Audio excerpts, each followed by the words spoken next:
We choose to go to the moon in this decade and do the other things, not because they are easy, but because they are hard.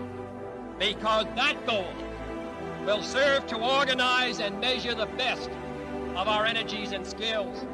Because that challenge is one that we're willing to accept, one we are unwilling to postpone.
Procedure 11.100, Section 3 on LZ-1B net, recovery net. 0 and liftoff, the final liftoff of Atlantis. On the shoulders of the space shuttle, America will continue the dream.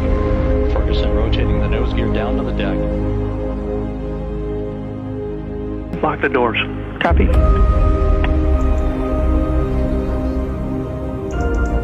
"38 miles above ground, the space shuttle had exploded. 4%. Challenger, go and throttle up. Roger, go and throttle up. The shuttle mission will launch, my God. 1 minute 15. There's been an explosion. Velocity 2,900 feet per second, altitude 9 nautical miles, downrange distance 9, 8, 7, 6, 5, 4. We've gone for main engine start. We have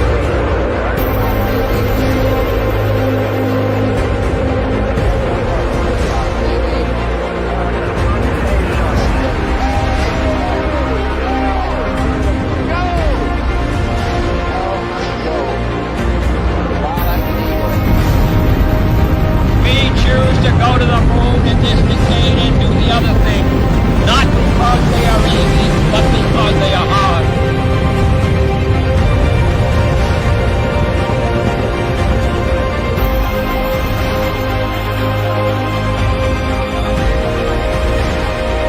all step for man.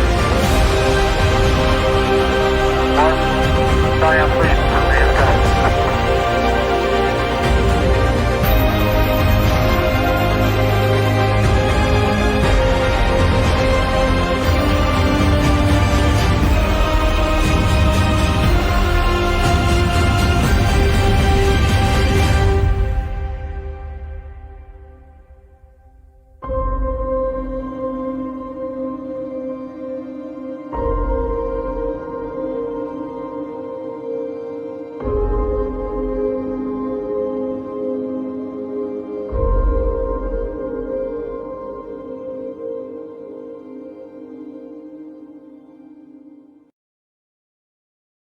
Good evening, ladies and gentlemen. Welcome back to another live stream on the Veteran Society of Young Astronomers Facebook page. I am your commander, JC Cascolan, president of the BSYA, and I'm here to welcome you all as we talk about the history of modern astronomy. But more on that later. First, what are we exactly? We are the official astronomy club of San Beda University, Manila, in the pursuit of promoting the sciences to all audiences, as we dream to one day we may reach for the stars. Our club moderator is Sir June Cahigal, and without him, all of this would not have been possible. Tonight's stream, we'll be talking about the history of modern astronomy, which dates back over hundreds of years, from the likes of Aristotle, Tycho Brahe, Isaac Newton, Galileo Galilei, and many more. Our talk will be focusing more on their contributions to modern day science. So if you like what you see and you want to see more, show your support by liking our Facebook page at the Beren Society of Young Astronomers. And while you're at it, follow us on Twitter at BSYA_Manila. At BSYA_Manila. That is capital B, capital S, capital Y, capital A, underscore, and capital M, Manila. For more updates, interactive discussions, Q&A submissions, geeky news, and many more. So please follow us at BSYA_Manila. And without further ado, may I introduce our speaker, Sir June Cahigal, a Star Trek lover, our Earth Sci and Bio teacher, and of course, our club moderator. So without further delays, you may sit back, relax, take some notes, and enjoy the rest of the stream.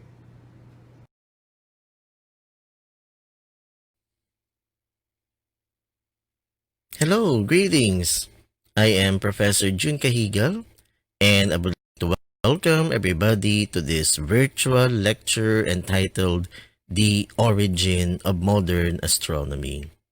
So in this lecture, we will trace the beginnings of modern astronomy. And we will start our journey way back during prehistoric times. So for tens of thousands of years, our ancestors, they have started looking up in the night sky, and they were fascinated by what they saw. They saw stars, they saw the moon, and they were fascinated by these observations of the sky. And our ancestors, they also noticed certain patterns of stars in the sky. And these patterns of stars, they look like animals and people. And because of their amazement and fascination of these patterns of stars, they made up stories about what they observed. Alright, and they noticed that the moon also changed shape from night to night. And also they noticed that the moon changes position among the background of stars. So they started observing the night sky. And probably they made records of what they have observed. In fact, the oldest records we have of these ancient astronomical observations are the 30,000-year-old paintings found on the walls of caves. So here is an example of an ancient cave painting made by our prehistoric ancestors. So we have here a painting of a prehistoric ox or cattle, and in the background you will notice dots. Okay, and probably those dots, they represent constellations or these patterns of stars in the night sky. And they were fascinated by it, so they made these cave paintings. Alright, and in this picture, if you will notice, look at the head of this prehistoric cattle. You will notice that there are dots. And probably, if you will just analyze the pattern, they resemble the constellation Taurus. And in front of the cattle, you will notice 3 dots. And probably those 3 dots, they represent the Orion's belt. And just above the painting of the ox, you will notice those patterns of stars, and probably they represent the constellation Pleiades. Fascinating, isn't it? Amazing, really. So some of the world's oldest cave paintings have revealed how ancient people had relatively advanced knowledge of astronomy. So our ancestors, they started looking up, and out of their fascination and amazement of what they saw in the night sky, they made these cave paintings. So this would reveal that they have some advanced knowledge of astronomy. Fascinating, isn't it? Alright, so those were the cave paintings made by our ancient ancestors. And again, these cave paintings revealed that our ancient ancestors, they had relatively advanced knowledge of the heavens. And because of their fascination and their amazement of what they saw in the night sky, they associated their astronomical observations with religion, with their gods and spirits. So that's what they did. They associated these astronomical observations with their gods and spirits. So these early cultures, they identify these celestial objects with religion, with their gods and spirits, and also they related these astronomical objects to natural phenomena such as rain, drought, seasons, and tides. Okay, so ladies and gentlemen, you will notice that our ancestors, they place so much importance to observing the night sky because they associated them with their gods and spirits, and these astronomical objects were associated with their daily activities. So you can see now the importance of tracking accurately the movements of these celestial objects.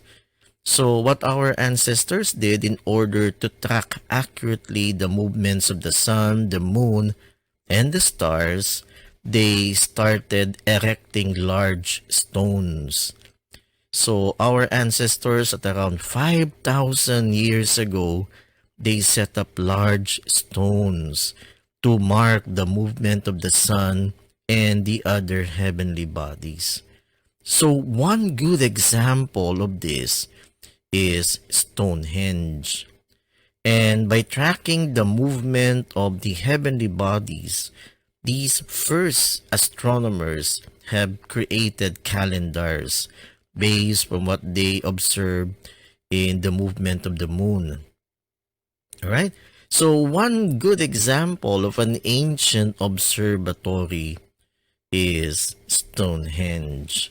Alright, so this is Stonehenge in UK, United Kingdom, in England. And this ancient observatory was also a place of worship. So you can see now the stones that were erected, and these stones were aligned to certain stars.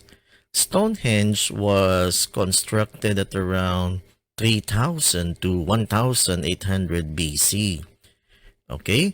And the stones that were erected were aligned to certain stars in the night sky. And using Stonehenge, they were able to track the sun and the movement of the stars. With that, they were able to record sunset, sunrise, moonset, moonrise, and they were able to predict winter and summer solstices. Amazing! Fascinating, isn't it? And using Stonehenge, our primitive ancestors probably they were able to came up with a calendar using Stonehenge. Alright, so that's Stonehenge, an ancient observatory and also a place of worship because our ancestors have associated their astronomical observations with religion, with their gods and goddesses. Alright, so that's Stonehenge. Stonehenge is an astronomical ancient observatory, and at the same time, Stonehenge is a place of worship. So you could see here that our ancestors have associated the observations of the heavens with religion. Okay, so another example of an ancient observatory is the Bighorn Medicine Wheel in the United States. So if you will notice the Bighorn Medicine Wheel, the markings on the ground resemble the spokes of a wheel. And those markings on the ground are actually aligned to certain stars. Okay, like Aldebaran, Rigel, Sirius, and the Bighorn Medicine Wheel was used to mark the movements of the sun, the moon, and the stars. They made use of the Bighorn Medicine Wheel to predict winter and summer solstices. Fascinating, isn't it? Alright, so that's the Bighorn Medicine Wheel in the United States. Now, another example of an ancient observatory was made by the Mayan civilization at around 1000 AD, the so-called Caracol, made by the Mayan culture. Now, the Caracol was an astronomical observatory. Okay, it was made to track the movements of the heavenly bodies, and the Caracol also was made to worship their gods. So that was the Mayan civilization, and that's the Caracol, which is an ancient observatory. Alright, so these astronomical observatories like Stonehenge, the Bighorn Medicine Wheel, and the Caracol, they were constructed because our ancient ancestors, they associated the study of the heavens with religion. And again, they associated the movements of the stars, the moon, and the sun with natural phenomena. So really, the study of the heavens was considered really important to our ancient ancestors. That's why they constructed these astronomical observatories. Now, the Mesopotamians also considered astronomy a huge part of their culture. Astronomy was a huge part of the Mesopotamian civilization. So it was the priests who studied the heavens. And with their knowledge of astronomy, they came up with a 12-month calendar based on the movements of the moon.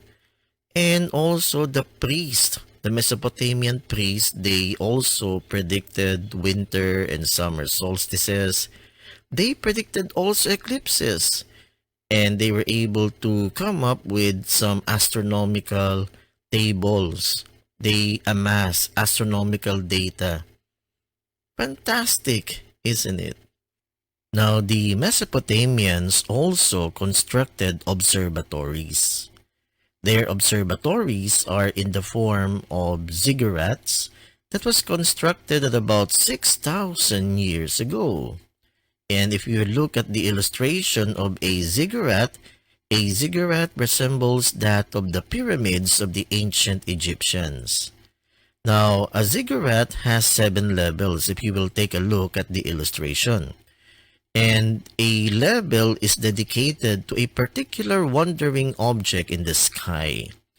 Like for example, the first level is dedicated to the sun, the second level is dedicated to the moon, the third level is dedicated to Mercury, then followed by Venus, then followed by Mars, Jupiter, and the last level is dedicated to Saturn. Alright?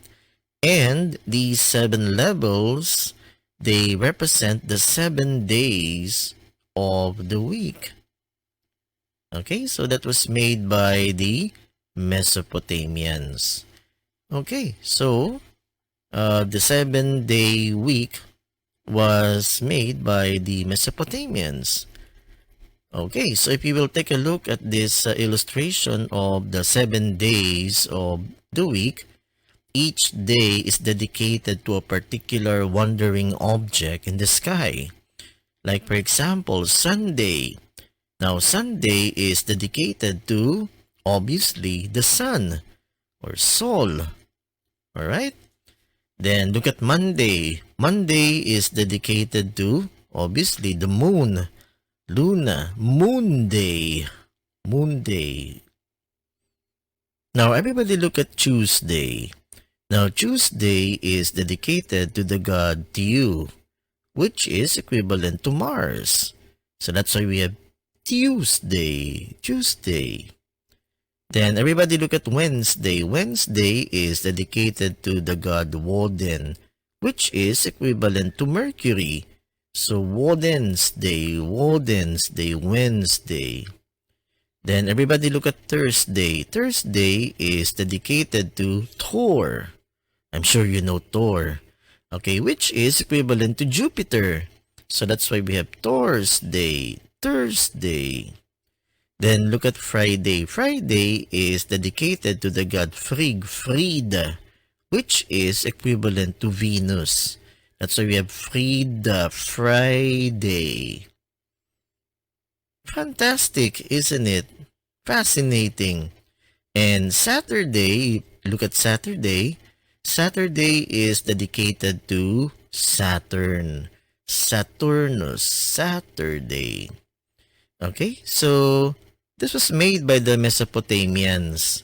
So the Mesopotamians came up with this 7-day-a-week calendar. Fascinating, isn't it? So using their ziggurats, the Mesopotamians came up with this 7 days in a week. So each day was dedicated to a particular wandering object in the sky. Alright, so here is an illustration of a ziggurat with those 7 levels. Again, each level of the ziggurat is dedicated to a particular wandering object in the sky. Okay. Also, the Mesopotamians, they used the ziggurat to track the movement of the stars.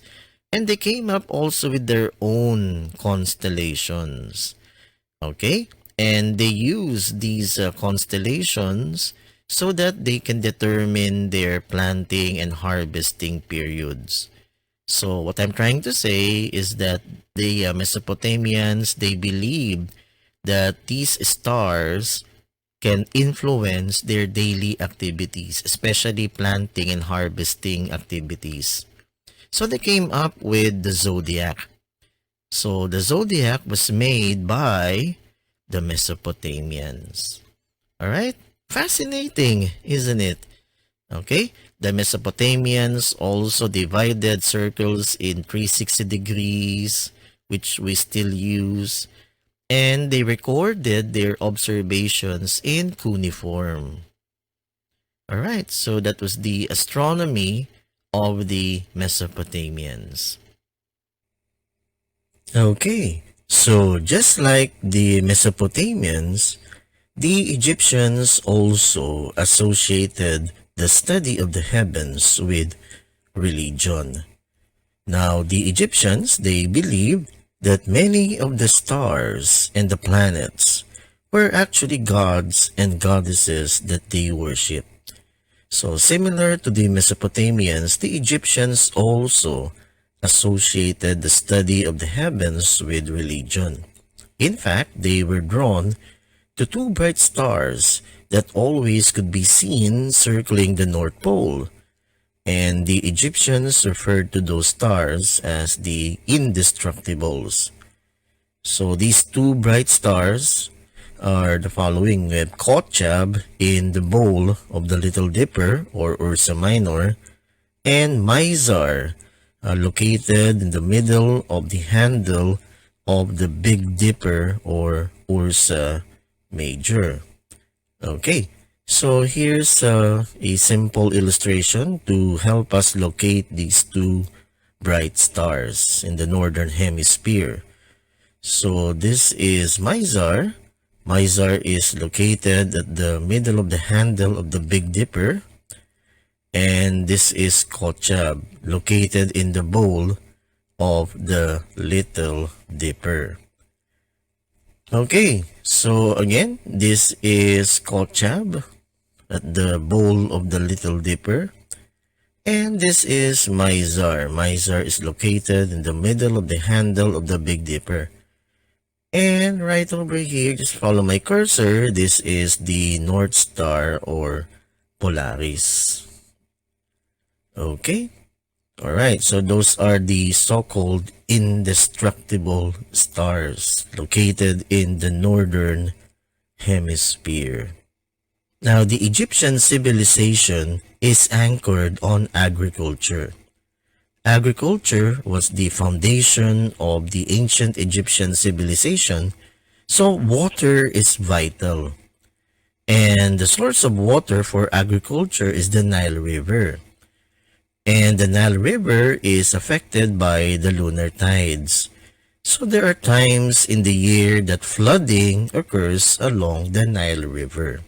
So it is important for the Egyptian farmer to predict the occurrence of flooding along the Nile River. Okay? So the annual flooding of the Nile was the foundation of Egyptian civilization and agriculture. So it is vital for the ancient Egyptians to predict the occurrence of this flooding with accuracy. And this became the driving force behind the development of Egyptian astronomy. Fascinating, isn't it? And again, like what I have mentioned, the Egyptians studied the heavens and they associated the study of the heavens with religion. Alright, that was really fascinating indeed. So the prediction of flooding along the Nile River became vital for the Egyptian farmer. And this became the driving force behind the development of Egyptian astronomy. Okay? And not only that, when we speak of Egyptians, we think of the pyramids. And the Egyptians, they constructed their pyramids in such a way that they align their pyramids and even their temples towards the north. Why? Because they believed that their pharaohs would become stars in the northern sky after they died. So as you could see here that the Egyptians, they associated even architecture with religion and in the study of the heavens. Alright, so the precise orientation of the Egyptian pyramids affords a lasting demonstration of the high degree of technical skill in watching the heavens. It has been shown that the pyramids were aligned towards the pole star. Now at that time, ladies and gentlemen, the pole star was Tuban, not Polaris. Now Tuban is a faint star in the constellation of Draco or Draco. Alright, so as you could see here, see the orientation of the pyramids. They were aligned at Tuban, okay, which is then the pole star during that time. Okay. Alright, so as you could see here in this diagram, so look at the burial chamber of the pyramid. So the burial chamber is oriented to Tuban in the north. Tuban was the pole star during the time of the ancient Egyptians. And opposite of that, the pyramids, they were oriented to the Orion's belt. So as you could see here, even in the construction of the pyramids, the Egyptians, they have to study the heavens because the pyramids, they were constructed to be aligned to certain stars like Tuban and the stars along the Orion's belt. So here's another illustration of how the pyramids were aligned to certain stars. Like again, during the time of the ancient Egyptians, the polar star or the celestial pole star was Tuban. in the constellation Draco, as you could see in this illustration. Okay, not Polaris, but it was Tuban. Okay, then opposite of that, we have the stars along the Orion's belt and even Sirius. Okay, so just look at the burial chamber of the pyramid. So the burial chamber was aligned to those stars, Tuban in the constellation Draco, and the 3 stars of the Orion's belt, and including Sirius. Okay, fascinating, isn't it? Alright, so you could see here now the shift from Tuban to Polaris. So at present, we have Polaris as our pole star. But during the time of the Egyptians at around 2000 BC, it was Tuban. Okay, they considered Tuban as the pole star. Okay, so isn't that fascinating? Alright, so that's the Egyptians and how they studied the heavens and how they associated the study of the heavens with the pyramids, with religion, even agriculture. Now everybody, I want you to focus on the next slide, and you will find this really fascinating, and you will find this very intriguing, and you might think that some form of alien intervention might have occurred in the construction of the pyramids. Now, the pyramids were located to reflect the constellation Orion. And look at the pyramids at Giza. Those 3 pyramids at Giza, they represent the belt of Orion. Alright, so I want you now to zoom in on the following. So we have here the 3 pyramids at Giza, and we have here the 3 stars of the Orion's belt. So the pyramids at Giza are somewhat associated with the 3 stars along the Orion's belt. Alright, so isn't that fascinating really? Okay, and how the Egyptians associated even the construction of the pyramids with the study of the heavens. Alright, so here is an aerial photo of the pyramids at Giza. Okay, so you can see here the pyramids of Giza, and we have here the 3 stars of the Orion's belt. So the pyramids here at Giza, they somehow represent the 3 stars at the Orion's belt.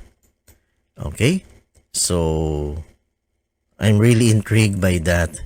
So you might think there's some form of alien intervention here. Okay, so that's how the Egyptians studied the heavens and how they associate the study of the heavens in the construction of their pyramids. Okay.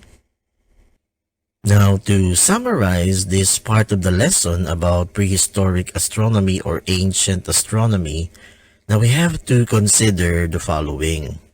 Now, the basis of prehistoric astronomy are as follows.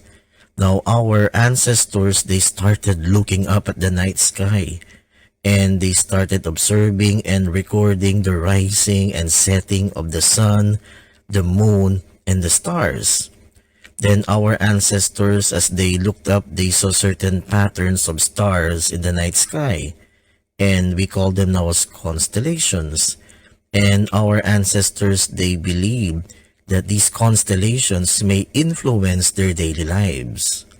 Also, our ancestors, they started observing and recording the annual motion of the sun, the motion of the planets through the zodiac. They also recorded the phases of the moon, and using those ancient astronomical observatories like Stonehenge and the Caracol, they were able to predict eclipses. They also predicted summer and winter solstice. So that's prehistoric astronomy. Now, at this point, let us now zoom in on the contributions of the Greeks to modern astronomy. Now, the Greeks, they were fond of using models to explain how the heavens work. So, through the use of models and naked eye observations, they were the first to use models to carefully and systematically explain the workings of the heavens. So that's what the Greek astronomers did, using models to explain the workings of the heavens. And limited to naked eye observations, the idea of using logic and mathematics, they serve as tools for investigating the heavens.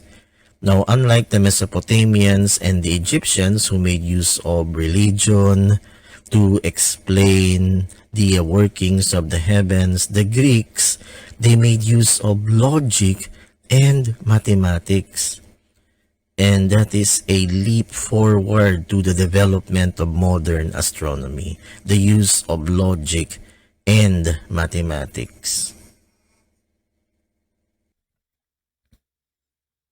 Now, aside from using models plus logic and mathematics to explain the workings of the heavens, the Greek astronomers were also skilled in producing astronomical instruments.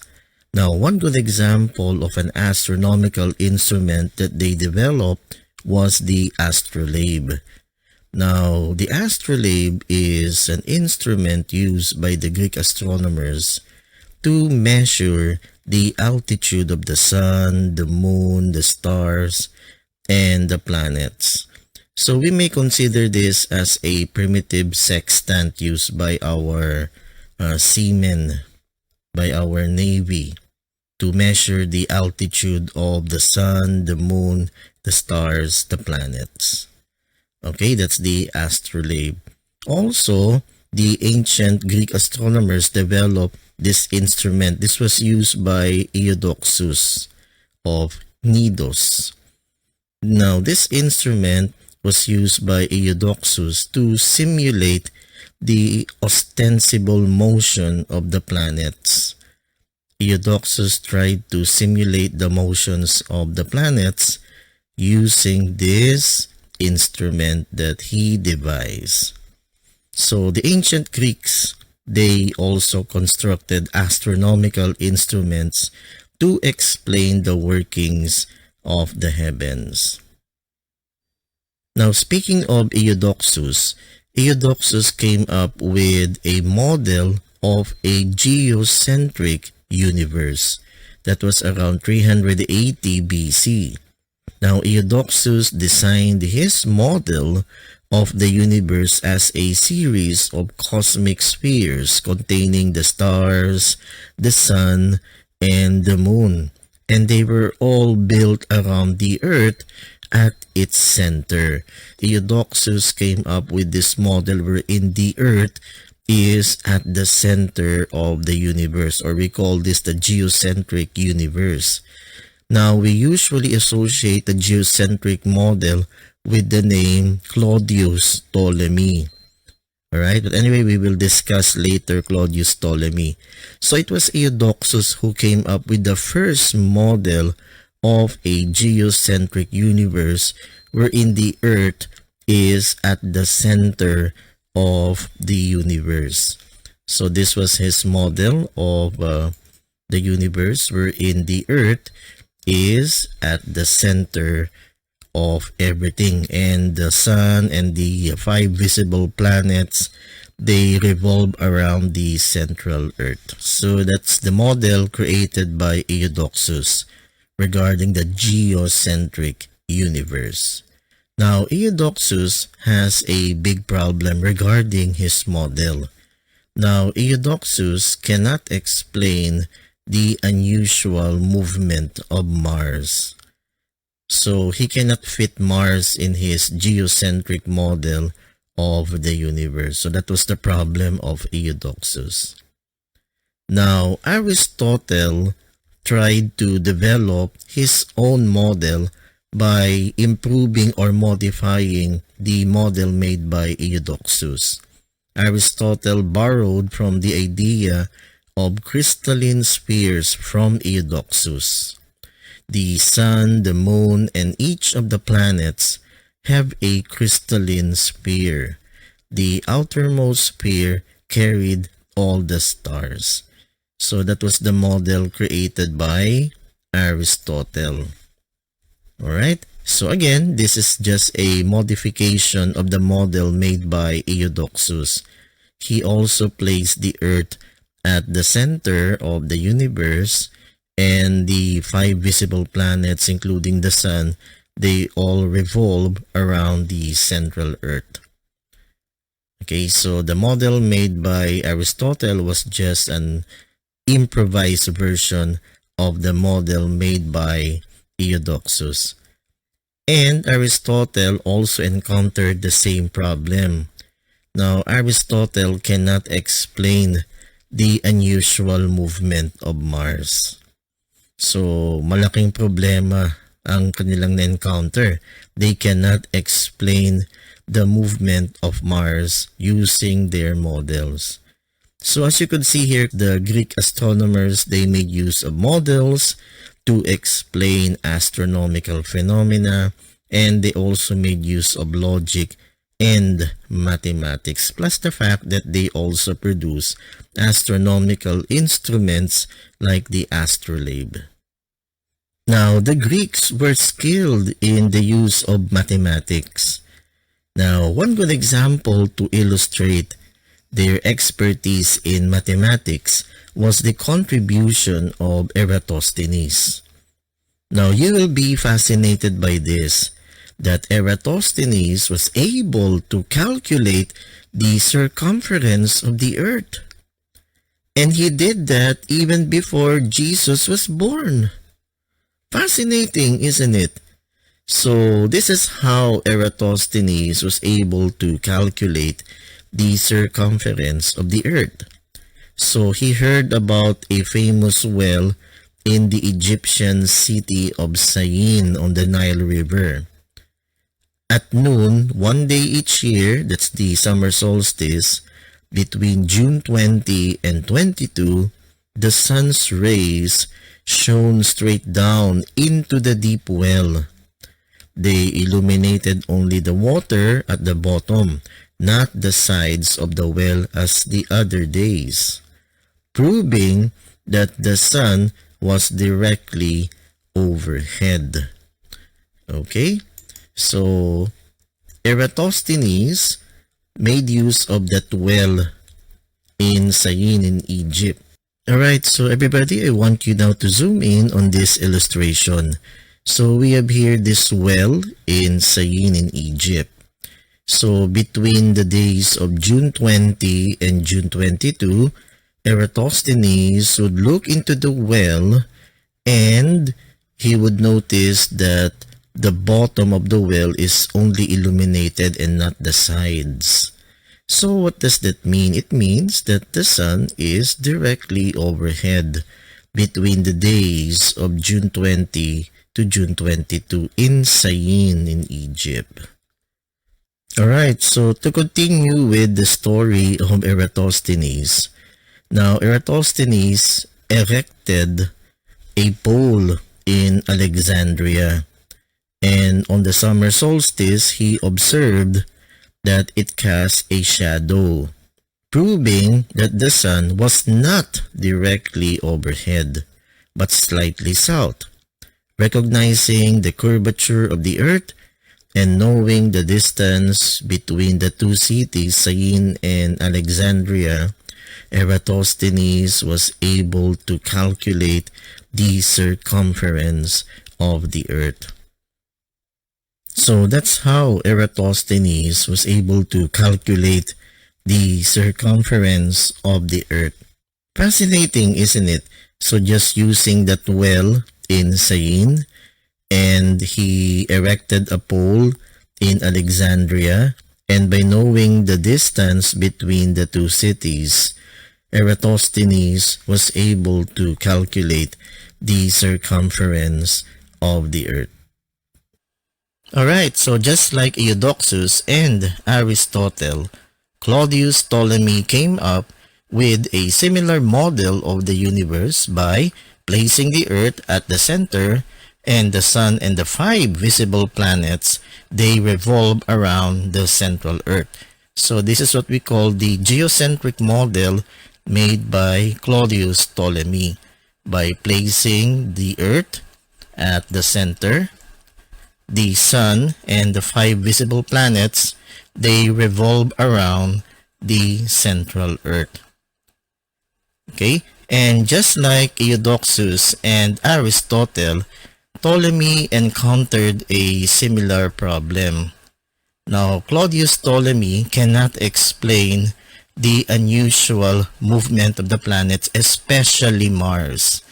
Ptolemy cannot explain the unusual movement of Mars. Now, what is so unusual about the movement of the planets? Now, everybody kindly take a look at this animated illustration. So you will notice typically a planet shifts slightly eastward from night to night, drifting slowly against the backdrop of stars. From time to time, however, a planet changes direction. For a few months, a planet heads back westward before turning back and resuming its easterly course. As you could see in this animated illustration, a planet moves from west to east. Then it goes back westward, like so, and turns around, going back to its easterly course. So this unusual movement of the planet, especially that of Mars, was observed by Eudoxus. This was also observed by Aristotle and by Ptolemy. So this westward motion of the planets is called retrograde motion. So here's another example. This is Mars. So you will notice in this animated illustration that Mars moves from west to east. Then Mars moves back westward like so, turns around and goes back to its easterly direction. Alright, so fascinating, isn't it? So this was observed by Ptolemy, by Aristotle, and Eudoxus. So this is what we call retrograde motion of the planets. Now, what made the geocentric model of Ptolemy different from Eudoxus and Aristotle? Now, Ptolemy had introduced a unique solution to solve the problem of the retrograde motion of Mars and the other planets. So he introduced the concept of epicycles. Okay, so as the planet moves around the Earth, the planet also moves in a circular motion.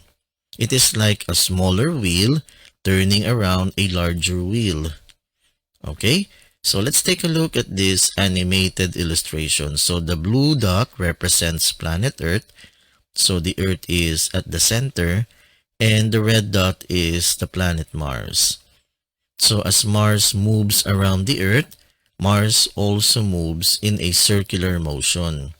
So again, a smaller wheel, look at the movement of Mars, that's the smaller wheel, turning around a larger wheel, that's the orbit of Mars around the Earth. Right?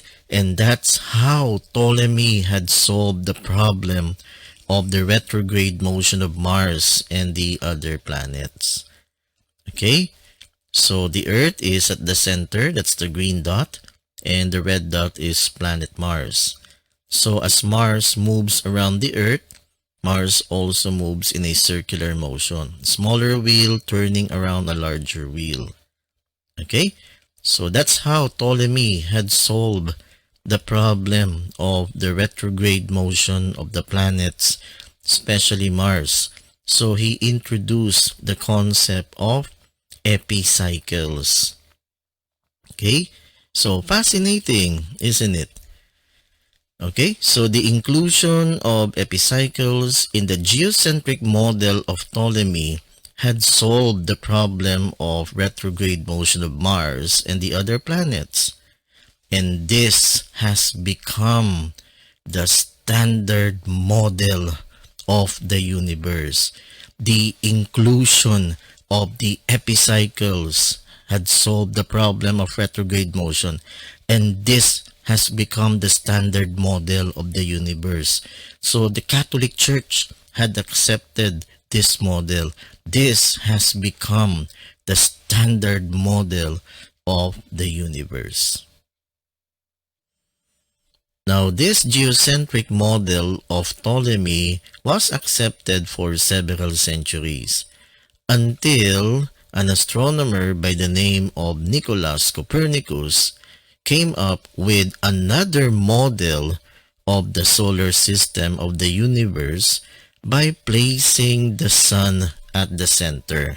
Copernicus formulated a model of the universe that placed the sun at the center of the universe rather than the earth at the center. Okay? So we know this now as the heliocentric model of the universe. So Copernicus had placed the sun rather than the earth at the center of the universe. So we call this the heliocentric model. Helio meaning sun, sun-centered model of the universe. Now, using this heliocentric model, Nicholas Copernicus was able to solve the problem of retrograde motion of the planet, especially that of Mars. Now, according to Nicholas Copernicus, retrograde motion occurs roughly when a faster moving planet catches up to and passes a slower moving planet. Now, everybody, I want you to zoom in on this animated illustration. Now, the blue dot represents Earth, and the red dot represents Mars. Now, we know for a fact that the Earth moves around the Sun faster as compared to Mars, as Mars is a slower moving planet. So, as the Earth passes Mars, we see here from our perspective here on Earth that Mars moves in a retrograde motion with respect to the background of stars. Fascinating, isn't it? So that's how Nicholas Copernicus explained retrograde motion of the planets, especially that of Mars, using his heliocentric model. So retrograde motion, according to Nicholas Copernicus, occurs when a faster moving planet like planet Earth catches up to and passes a slower moving planet like Mars. So we see here from our perspective here on Earth that Mars moves in a retrograde motion. Now, you will notice in the explanation provided by Nicholas Copernicus in explaining the retrograde motion of the planet, especially that of Mars, he eliminated the use of epicycles. He never mentioned anything about epicycles in his heliocentric model.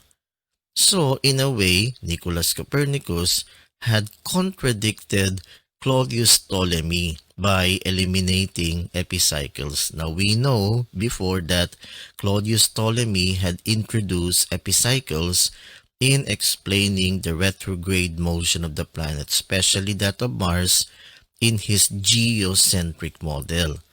So, Nicholas Copernicus, using the heliocentric model, helped explain the retrograde motion of the planet, especially that of Mars.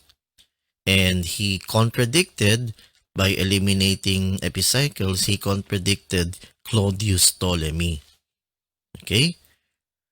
Alright, and Nicholas Copernicus came up with his book entitled On the Revolutions of the Heavenly Spheres. And by eliminating the use of epicycles in his model, and contradicting Claudius Ptolemy, the church did eventually ban the book in 1616. Now that was really a very interesting story of Nicholas Copernicus. So his book on the revolution of the heavenly spheres, written in 1532, was banned by the Catholic Church. Again, because he eliminated epicycles in his model and he placed the sun at the center of the universe. So this was his book on the revolution of the heavenly spheres. And in this book, he placed the sun at the center of the universe. And he also explained the retrograde motions of the planet, especially that of Mars. Now, what's wrong with the heliocentric model was that Nicholas Copernicus failed to compile astronomical data that would support his model. Now, this guy by the name of Tycho Brahe did just that. Tycho Brahe was able to compile astronomical data. Now, Tycho Brahe was a Danish astronomer known for developing astronomical instruments that would measure the positions of stars. Okay, this was his observatory, and Tycho Brahe was really famous for his astronomical instruments. He built and constructed huge instruments like this quadrant. So this quadrant was used to measure the angular distances of stars, much like the sextant used by seafarers in the Navy. Alright, so that's the quadrant. Alright, so here is again the quadrant that was used to measure the angular distances of stars, much like the sextant of today. Alright, so Tycho Brahe was really famous for these huge astronomical instruments that would aid with his naked eye observations. Now, his observations, the most accurate possible before the invention of the telescope, included a comprehensive study of the solar system, especially Mars, and accurate positions of more than 777 fixed stars. Tycho Brahe was one of the greatest of the naked eye astronomers. And Tycho Brahe made calculations of the position of Mars in 1576. Fascinating, isn't it? Now, what's interesting about Tycho Brahe was that Tycho Brahe also came up with his model of the solar system. Alright, so everybody, I want you now to take a look at this diagram of the model made by Tycho Brahe. Okay, so you will notice that in his model, or the so-called Tychonic model, he placed the Earth at the center of the universe, much like the geocentric model. So the Earth is at the center, the Moon revolves around the Earth, and also the Sun. If you will notice, the Sun also revolves around the Earth. But everybody, look at the Sun. So all the planets, okay, Mercury, Venus, Mars, Jupiter, and Saturn, they all revolve around the Sun, much like the heliocentric model of Nicholas Copernicus.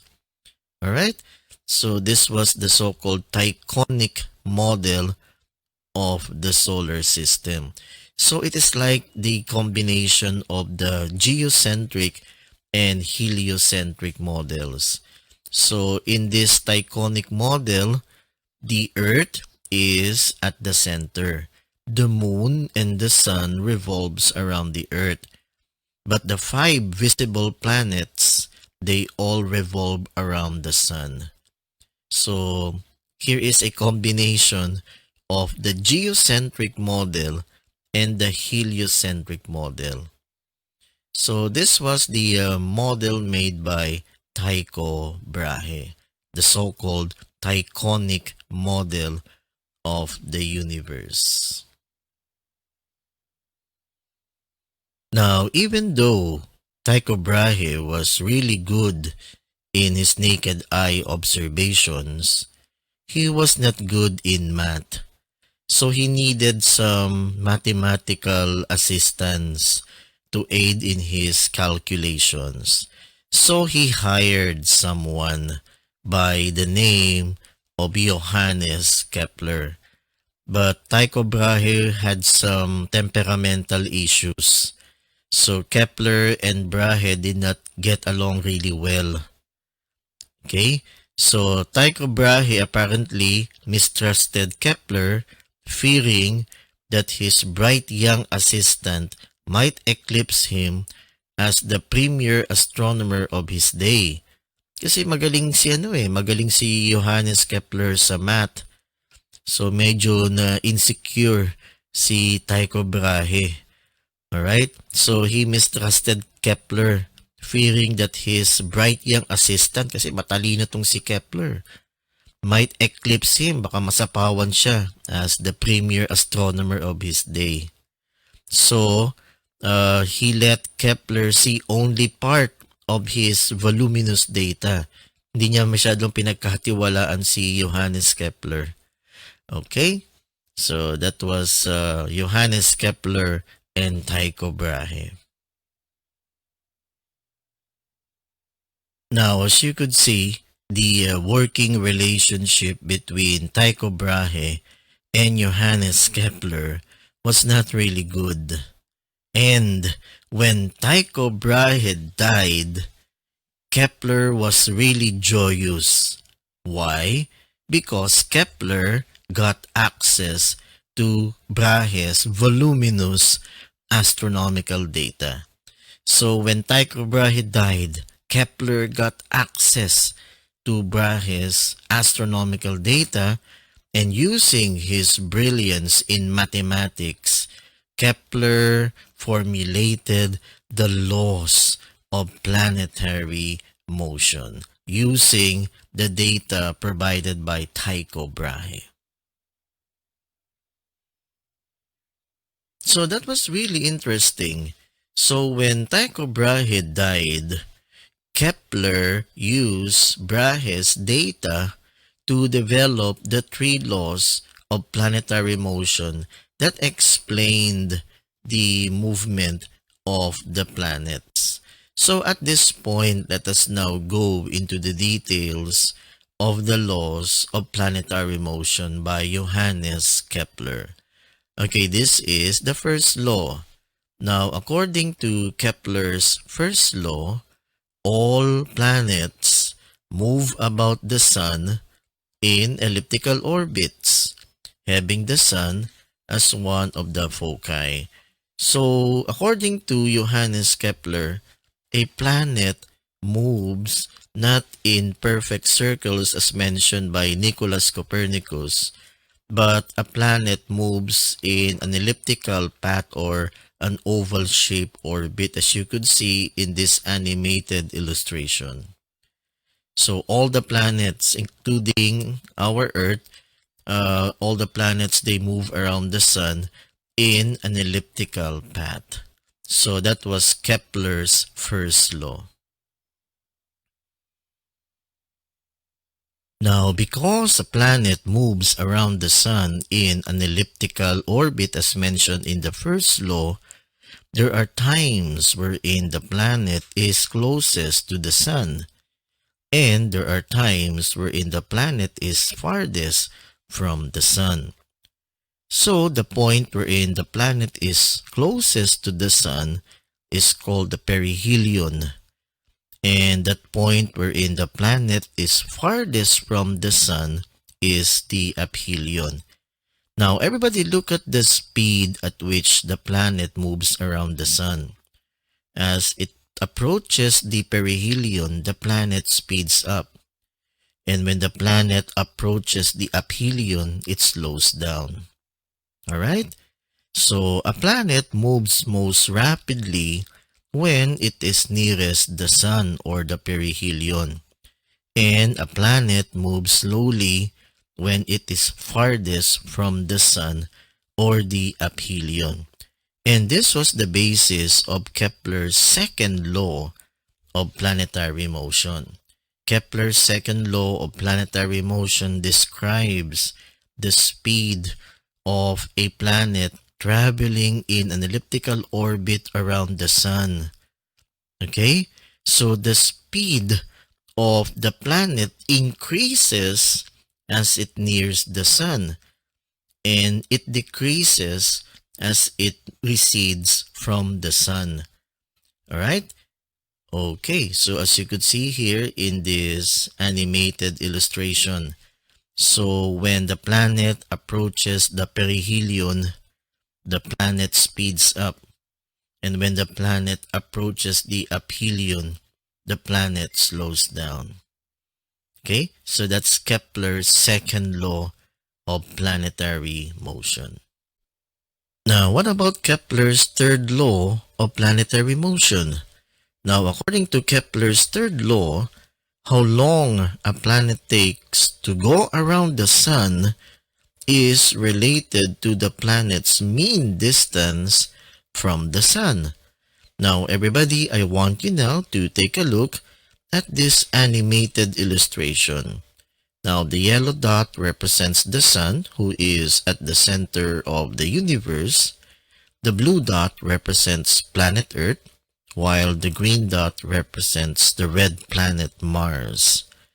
Now, we know for a fact that the Earth takes about 365 days to complete one revolution around the sun, while Mars takes about 686 days to complete one revolution around the sun.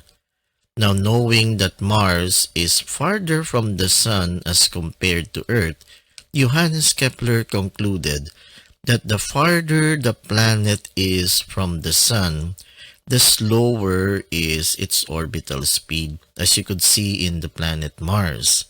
Mars takes longer for it to complete one revolution around the sun as compared to Earth. Alright? Okay, so let's take a look at the planet Jupiter. Now, here is the mathematical application of Kepler's third law. Okay, in calculating the revolution of Jupiter around the sun. Now, based from this mathematical calculation of the revolution of Jupiter around the sun, Jupiter takes about 11.8 years to complete one revolution around the sun. Okay, knowing that Jupiter is farther from the sun as compared to Mars. Mars takes about 686 days to complete one revolution. While Jupiter is farther from the sun as compared to Mars, Jupiter takes about 11.8 years to orbit the sun. Okay, so that's quite fascinating. Now, everybody, let's take a look at Venus. Now, Venus takes about 224 days to complete one full circle around the sun, knowing that Venus is closer to the sun as compared to Earth. The Earth takes about 365 days to complete one revolution around the sun. Alright? So, that's Kepler's third law. The farther the planet is from the sun, the slower is the orbital speed of the planet. Alright? Okay. So that's Kepler's third law of planetary motion. So again, let's take a look at Jupiter in this animated illustration. So Jupiter, being farther from the sun as compared to the inner planets, Jupiter takes takes about 11.8 years to complete one revolution around the sun. Okay, so the farther the planet is from the sun, the slower is its orbital speed. Okay, so that's quite fascinating, isn't it? All right, but the problem with Johannes Kepler is that he was able to describe the movements of the planets, but he cannot explain the reason for such behavior of the planets around the sun. So that explanation will be provided later on by Isaac Newton. Okay, so I guess that's about it for part 1 of the history or the origin of modern astronomy. So if you will recall, in this episode, we started our journey during prehistoric times, wherein our ancestors, they started looking up at the night sky and they were fascinated about the patterns of stars and the movements of the sun, the moon, and the 5 visible planets, up to the rivalry between Tycho Brahe and Johannes Kepler, and how Kepler came up with the 3 laws of planetary motion. Okay, so I guess we will now proceed with the live open forum. So just type in your comments, your questions, your messages below, and please share this live stream, and please like and share also our Facebook page, the Bedan Society of Young Astronomers. Alright, so I would like to thank the incoming president of BSYA, Mr. GC Cascolan, and my tech guy, Mr. Kus Pakulanan, for making this live stream possible. Also my promotions manager, marketing committee headed by Miss Angel Castañeda. Alright, so I guess we can now proceed to our live open forum on the history or the origin of modern astronomy part 1.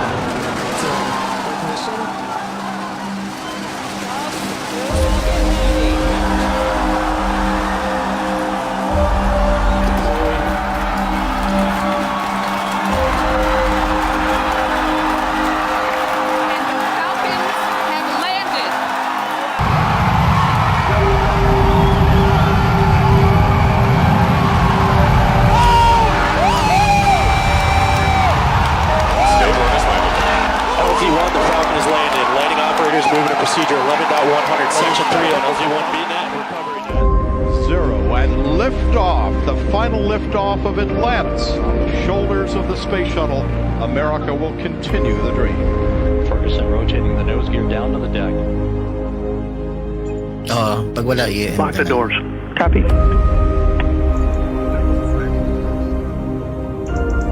"38 miles above ground, the space shuttle had exploded. 4%. Challenger, go and throttle up. The shuttle mission will launch, my God, 1 minute 15. There's been an explosion. Velocity 2,900 feet per second, altitude 9 nautical miles, downrange distance 9, 8, 7, 6, 5, 4. We've gone for main engine start. We have.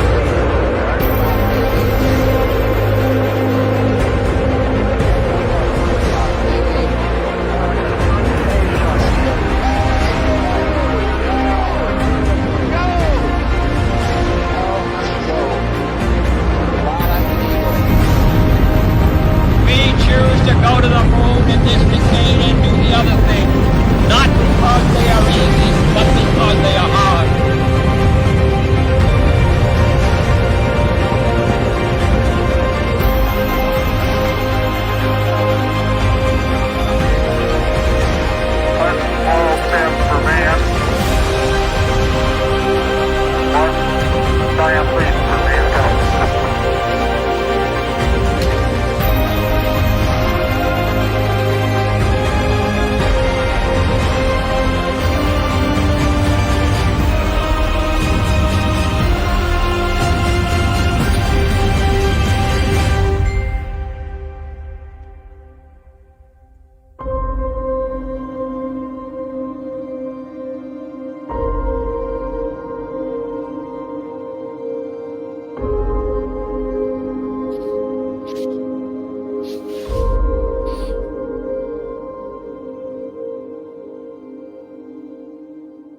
Okay, so good evening, our avid viewers.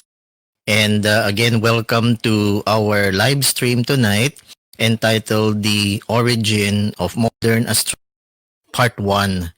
So, if you will recall, we have traced the beginnings of astronomy from prehistoric times when our ancestors started looking up at the night sky.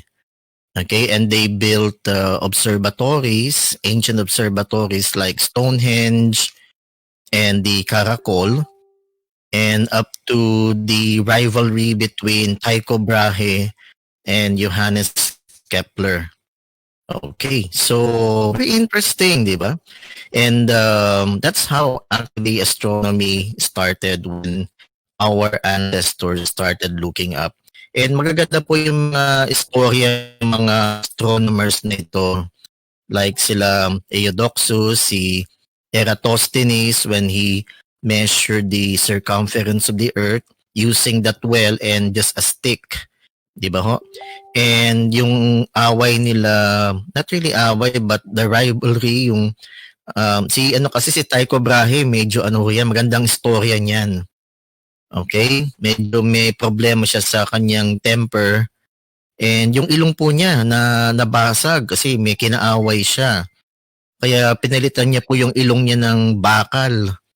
He is in history called the man with the iron nose. Okay, then hindi naman siya magaling sa math. So nag-hire po siya ng assistant, si Kepler. Magaling tong si Kepler sa math, so medyo hindi pinagkatiwalaan sa kanyang data.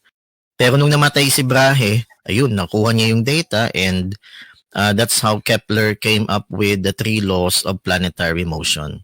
Very interesting po yung mga storya ng mga astronomers na to. And in part 2, we will have part 2 of this next week. So we will be discussing Galileo. Alright, si Galileo, then si Isaac Newton, and yung friendship ni Isaac Newton with Edmund Halley. Alright, so yun ang Edmund Halley.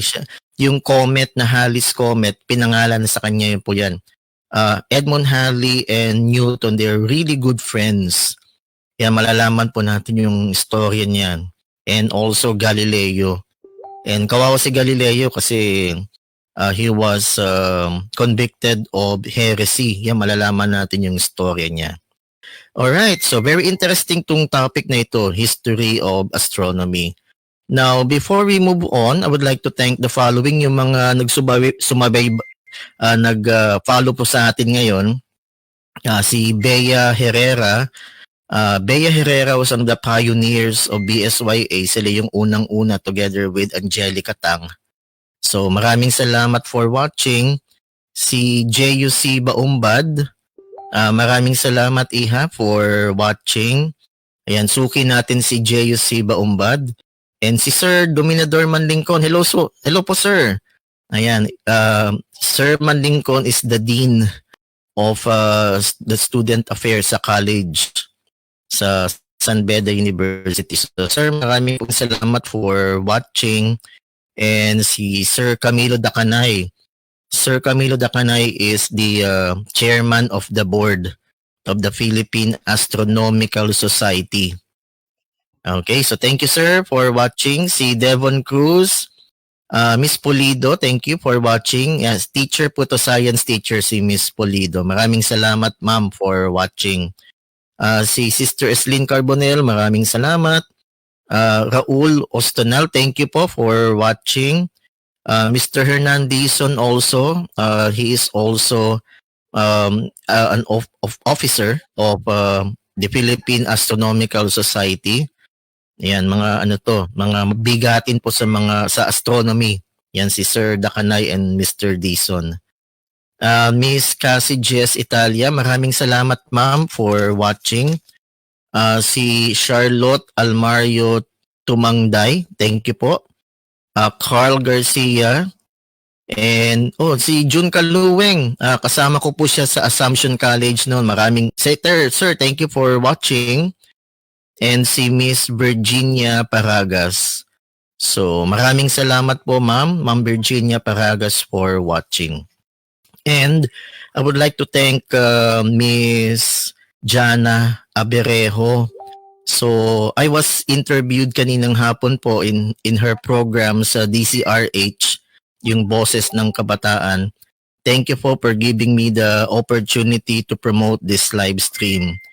Okay, so I know marami pong nagsubaybay ngayon because of your program, Ma'am Jana. So maraming salamat po. In behalf of the officers and crew BSYA, maraming salamat. Okay, so I guess that's about it po. And I would like to thank the following. So to the president of BSYA, Mr. GC Cascolan, to my technical head, Mr. Kus Pakulanan, si Miss Brielle Ong, yung sumasagot sa ating mga chat messages po ngayon. Thank you, Iha. Yung ating promotions committee headed by Angel Castañeda, and the rest of the crew of BSYA dun sa mga nag-share po ng ating live stream ngayon. Maraming salamat po. Ay, hindi ko kayang mag-isa to. It's really a team effort. Alright, so next week po, please continue to watch our live stream para sa mga sa mga estudyante. Okay, ito po yung ang aming advocacy to promote astronomy in our little way virtually. Sa mga estudyante po ito ng Earth Science, especially mga grade 11 who's taking up astronomy.